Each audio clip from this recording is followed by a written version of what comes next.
Welcome to my YouTube channel Shrey classes. Eco में हमने एक चैप्टर स्टार्ट किया हुआ था। चैप्टर का नाम है Indian economy on the eve of independence. इसका मतलब है कि हमारी इकोनॉमी इंडिपेंडेंस के टाइम पे कैसी थी। इसमें हमने दो टॉपिक ऑलरेडी कवर कर लिए थे। सबसे पहला कि एग्रीकल्चर सेक्टर कैसा था इंडिपेंडेंस के टाइम पे, और दूसरा इंडस्ट्रियल सेक्टर कैसा था। ये दो टॉपिक हमने कवर किए। एग्रीकल्चर सेक्टर में 7 पॉइंट्स थे।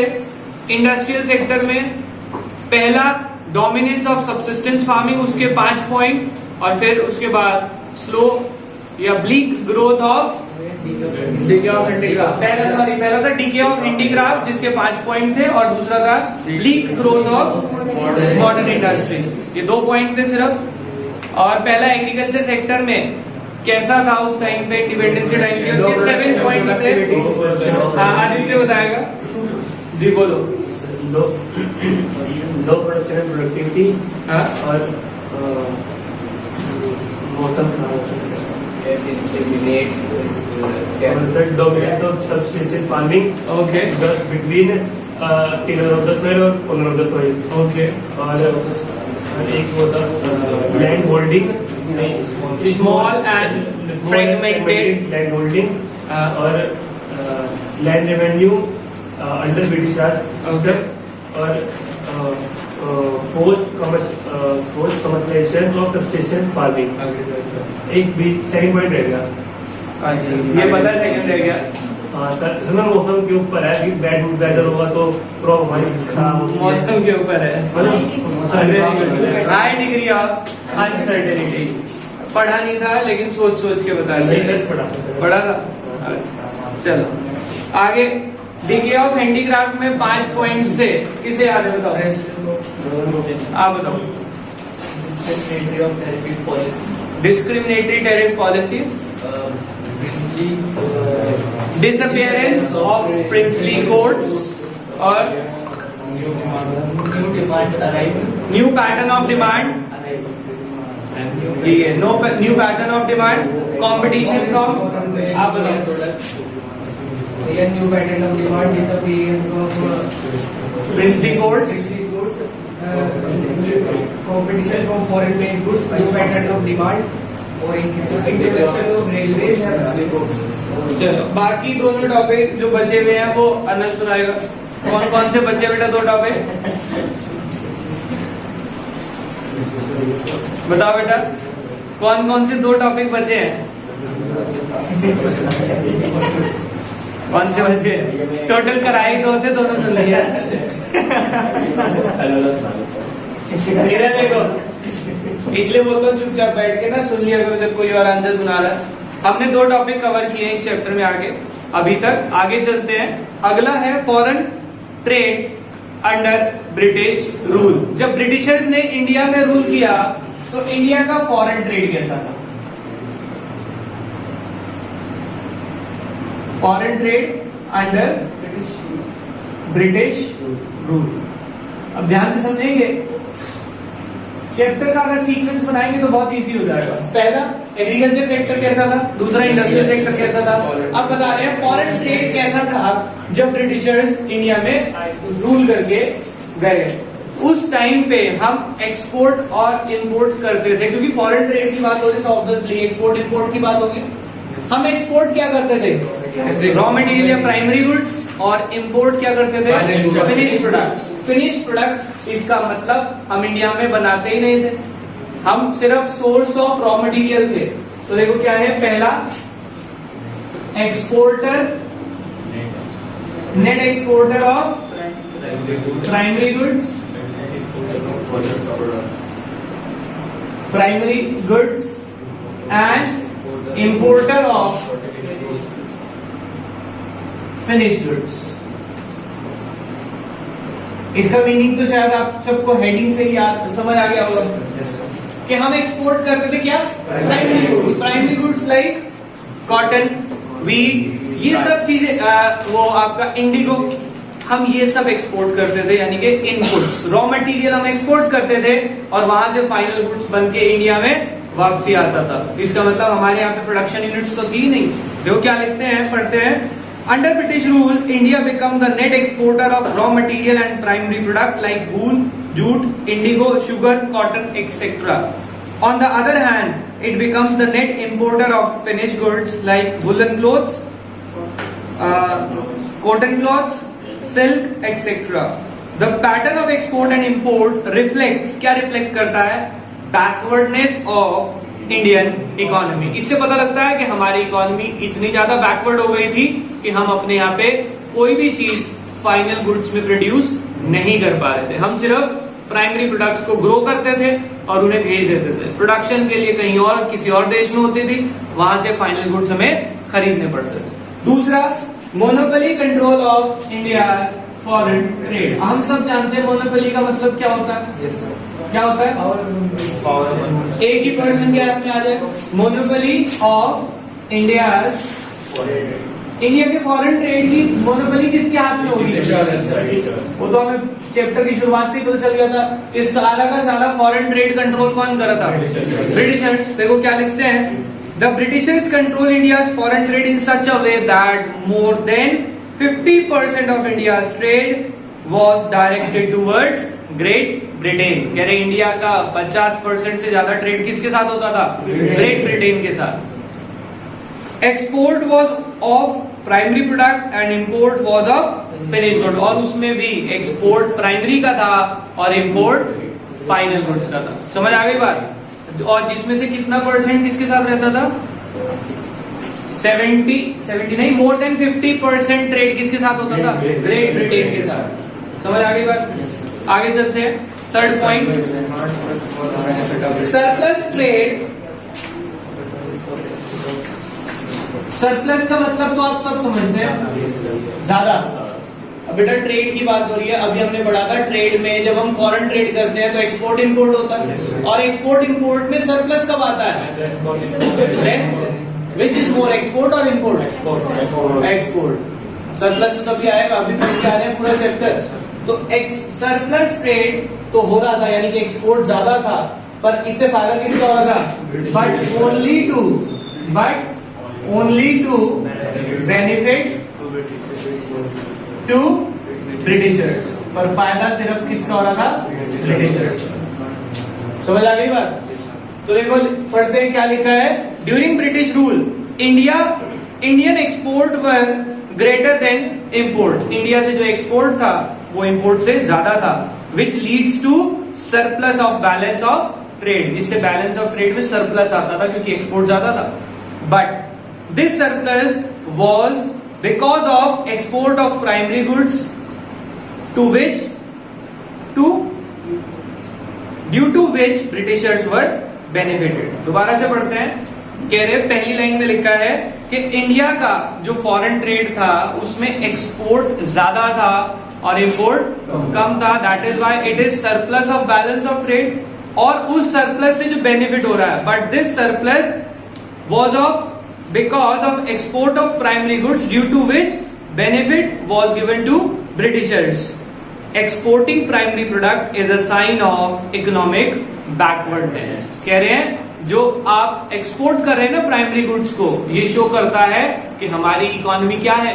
बैकवर्ड है। कैसे हम बैकवर्ड बोल सकते हैं अगर हम प्राइमरी प्रोडक्ट को एक्सपोर्ट कर रहे हैं? क्योंकि हमारे पास प्रोडक्शन के लिए कोई मशीनें ही नहीं है ना, तभी तो हम प्राइमरी गुड्स को एक्सपोर्ट कर रहे हैं। वरना प्राइमरी मतलब क्या होता है? सबसे पहला। जब पहली चीज आपने अपने यहाँ पे जनरेट कर ली तो दूसरी चीज बनाने में तो आपको प्रॉब्लम होनी नहीं चाहिए ना। पहली चीज क्या होती है?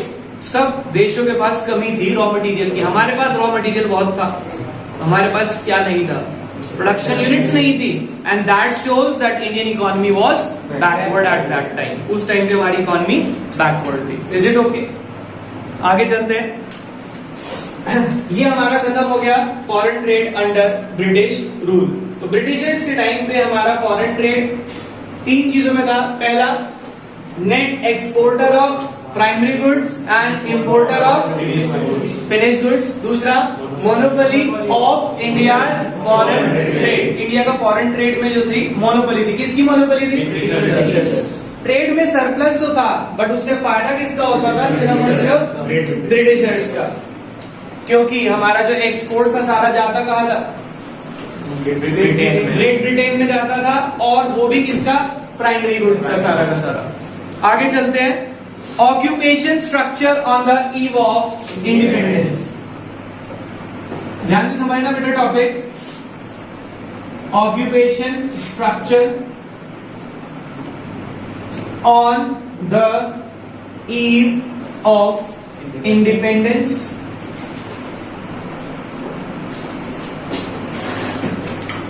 उस टाइम पे हमारा ऑक्यूपेशन स्ट्रक्चर कैसा था, बहुत ध्यान से समझेंगे बेटा।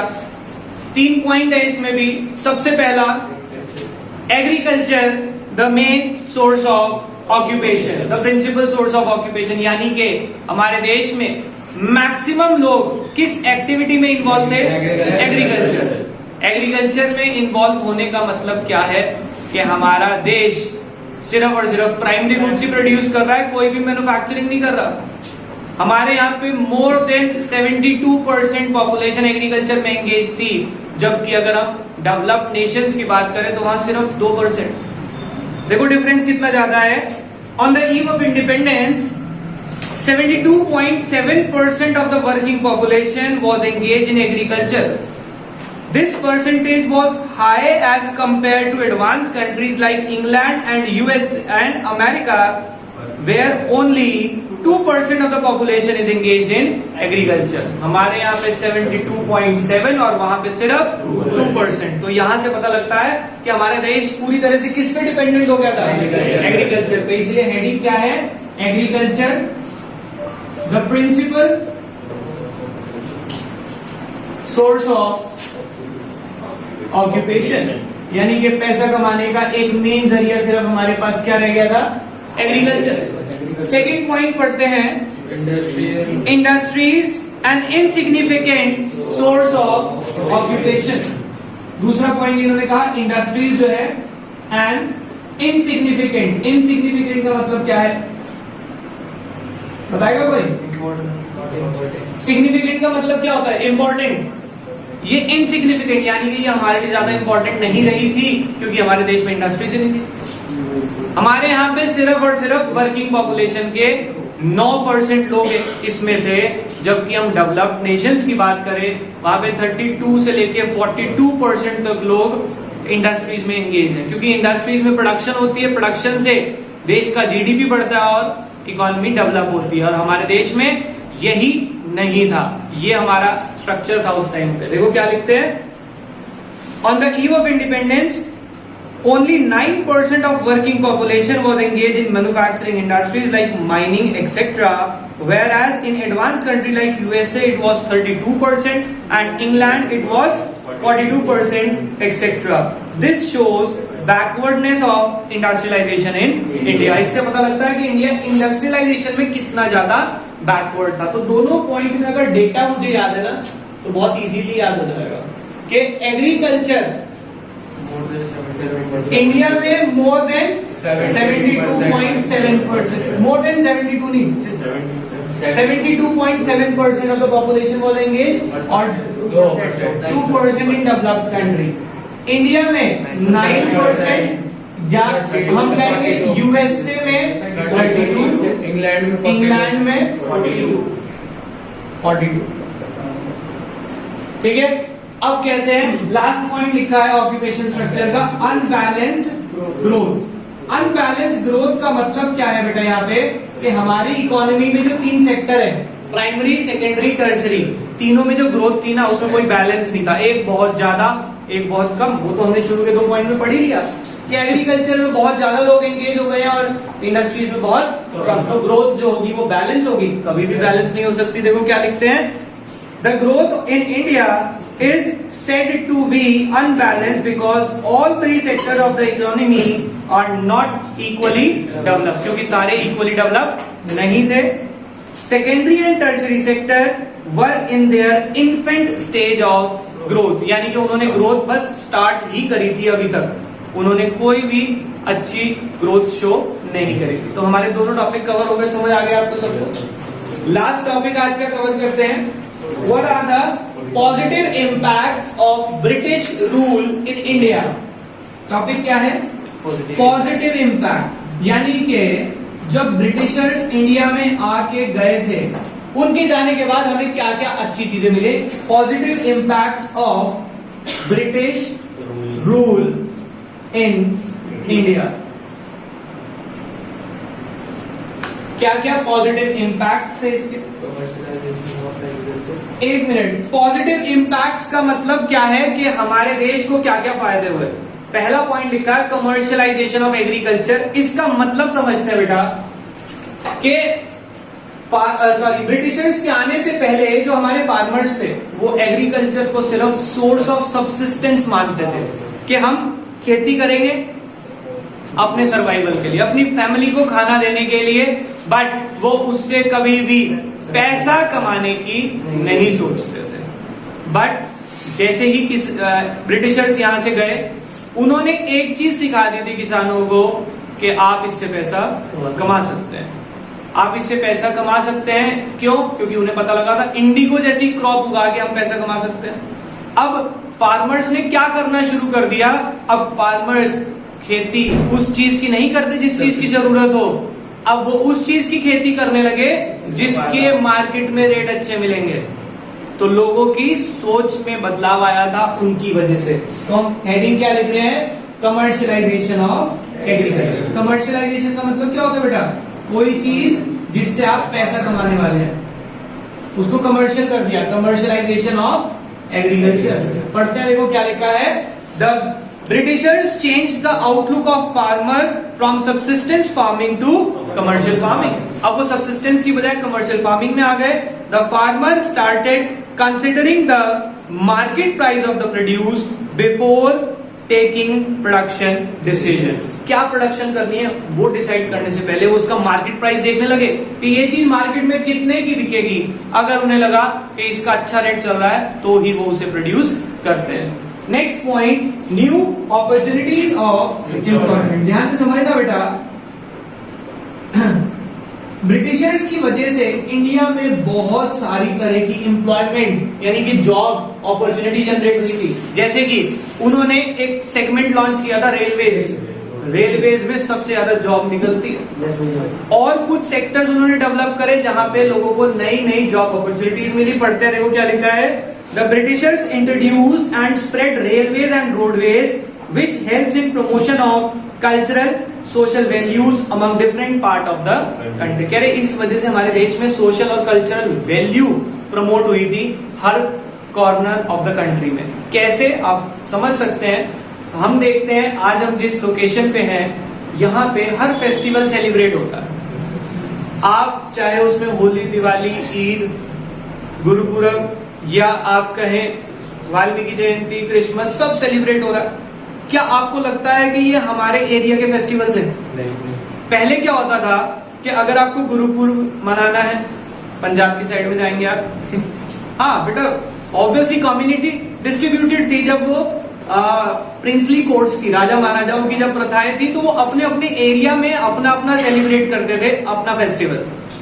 जैसी रोडवेज और रेलवेज डेवलप हुई, लोगों ने मूव करना शुरू किया towards different parts of the country और अब पूरे देश में सारे त्योहार मनाए जा रहे हैं। This is just due to the roadways and railways developed by Britishers. तो यही पॉइंट यहाँ पे लिखा है। The Britisher introduce roadways and railways which helps in promotion of cultural and social values among different part of the country। समझ आ गई बात? Next, control of famines. Control of famines का मतलब क्या है बेटा? भुखमरी। फेमिनीज भुखमरी को बोलते हैं जो ड्रॉट प्रोन एरियाज होते थे। ड्रॉट प्रोन मतलब जहां पे सूखा पड़ गया या जहां पे अर्थक्वेक आ गया, वहां पे भुखमरी हो जाती थी, लोगों को खाने को नहीं मिलता था। तो अब रोडवेज और रेलवेज डेवलप करने की वजह से हम फेमिनीज को कंट्रोल कर पा रहे हैं। जहां भी ऐसी प्रॉब्लम आती है वहां पे इजीली फूड अवेलेबल हो जाता है, because we have developed means of transportation. Roadways और रेलवेज उन्होंने डेवलप कराया, फायदा हम लोगों का हो रहा है। पढ़ते हैं, देखो क्या लिखा है। Expanding means of transportation help in controlling the spreading of famines food could be easily supplied to drought affected areas. जहां पे सूखा है वहां पे भी आप गुड्स को इजीली अवेलेबल करा सकते हैं। Next, monetary system, monetary system of exchange. मैं आपको फैक्ट बताऊं, इंडिया में पहले सिर्फ और सिर्फ बार्टर सिस्टम चलता था। जिसके पास जो गुड्स है वो देके दूसरे जिस चीज की जरूरत है वो ले ली। यहां पे पैसे का सिस्टम लाने वाले ही ब्रिटिशर्स थे। अब जब ये बात बताई जाती है कि पैसा लाने वाले ही ब्रिटिशर्स थे, तो कुछ लोग जो आलस को पसंद करते हैं, जो आराम प्रस्त लोग होते हैं, वो कहते हैं ब्रिटिशर्स ने नाश किया, ना पैसा होता ना हमें इतना कुछ करना पड़ता। समझ रहे? कह रहे जो चीज हमारे पास थी वो दूसरे को दे के दूसरे को सामान लेके अपना जिंदगी चलती रहती, कुछ करने की कोई जरूरत ही नहीं थी। बट इससे भी जो हम आज स्टैंडर्ड ऑफ लिविंग जी रहे हैं, जो हमारी रिक्वायरमेंट्स है, अलग अलग इनोवेशन है, ये सिर्फ पैसे की वजह से ही है। आप सोचें कि अगर पैसों का सिस्टम ना होता, आज भी बार्टर सिस्टम चल रहा होता, तो क्या इतनी डेवलपमेंट देखने को मिलती? ये सब पैसे की वजह से ही हुआ। और क्यों हुआ? क्योंकि लोगों को दिखने लगा कि ज्यादा प्रोडक्शन करके क्या होता है कि भाई वो चीज खराब हो जाती है, ज्यादा टाइम तक स्टोर नहीं कर सकते, तो लोग प्रोडक्शन कितनी करते हैं? बहुत लिमिटेड। अगर प्रोडक्शन कम हो रही है तो क्या हमारे देश की जीडीपी बढ़ती? कभी ना जीडीपी बढ़ती, ना ही ग्रोथ होती। तो ये मॉनेटरी सिस्टम ही था जिस वजह से लोगों ने प्रोडक्शन बढ़ाई और इकोनॉमी की ग्रो हुई। देखो क्या लिखा है, the Britisher introduce monetary system after removing the barter system of exchange. This help in specialisation and large scale production. इससे क्या हुआ? हमारे देश में लार्ज स्केल प्रोडक्शन इंक्रीज हुई। और लास्ट पॉइंट आज जो हम करेंगे, that is efficient system of administration. बेटा एडमिनिस्ट्रेशन का मतलब होता है कंट्रोल। यस, प्रशासन आप कह सकते हैं, जो कंट्रोल कर रहे हैं। हमारे यहाँ पे पहले कोई कंट्रोलिंग सिस्टम नहीं था, तभी तो राजा महाराजा थे। ब्रिटिशर्स आए, उन्होंने अपना कंट्रोल सिस्टम लगाया। उनका कंट्रोल सिस्टम में क्या होता है, जिसको आज हम जानते हैं पुलिस डिपार्टमेंट के नाम से, कोर्ट्स के नाम से, ये सब उन्होंने यहाँ पे लगाया। और हमारे जो लीडर्स थे इंडिपेंडेंस के बाद, उन्होंने इसको एज इट इज अडॉप्ट कर लिया और इसको आज तक कैरी ऑन कर रहे हैं। अदरवाइज फिर से वही शुरू हो जाता और वो अच्छा कंट्रोल नहीं माना जाता। वो क्यों नहीं अच्छा माना जाता? वहां पे क्या होता है, एक लीडर हो जाता है हर एरिया का, और जो वो कह देगा उसके आसपास के लोग वही मानेंगे। इससे कोई रूल्स एंड रेगुलेशन डेवलप नहीं हो पाते। देखो क्या लिखते हैं, the Britishers have left a legacy, legacy means legal, have left a legacy of effective administration in India, which is used by our politicians and planner even nowadays. आज भी हमारे पॉलिटिशियन और प्लानर उस चीज को यूज करते हैं। तो बेटा इस चैप्टर में आज तो हम इतना ही करेंगे, बट एक बार देखते हैं हमारे कितने टॉपिक कवर हो गए इस चैप्टर में। We have covered 5 topics. पहला टॉपिक हमने किया इंडस्ट्रियल सेक्टर और 3 कवर करे। ये तीनों आपस में एक जैसे से, agriculture sector, industrial sector, foreign trade, क्योंकि हम इकोनॉमी के बारे में पढ़ते हैं। फिर हमने पढ़ा ऑक्यूपेशन स्ट्रक्चर कैसा था, 4 हो गए, चारों एक जैसे। फिर हमने पढ़ा ब्रिटिशर्स के आने से हमें फायदा क्या क्या हुआ। पहले वाले की 7 हेडिंग, दूसरे वाले की 2, और 2 में से जो पहली थी उसकी 5। ठीक है, वो क्या थी जिसकी 5 थी? ठीक है, और हैंडीक्राफ्ट। ठीक है, फिर हमने पढ़ा फॉरेन ट्रेड के 3, ऑक्यूपेशन स्ट्रक्चर 3, पॉजिटिव इम्पैक्ट्स 5।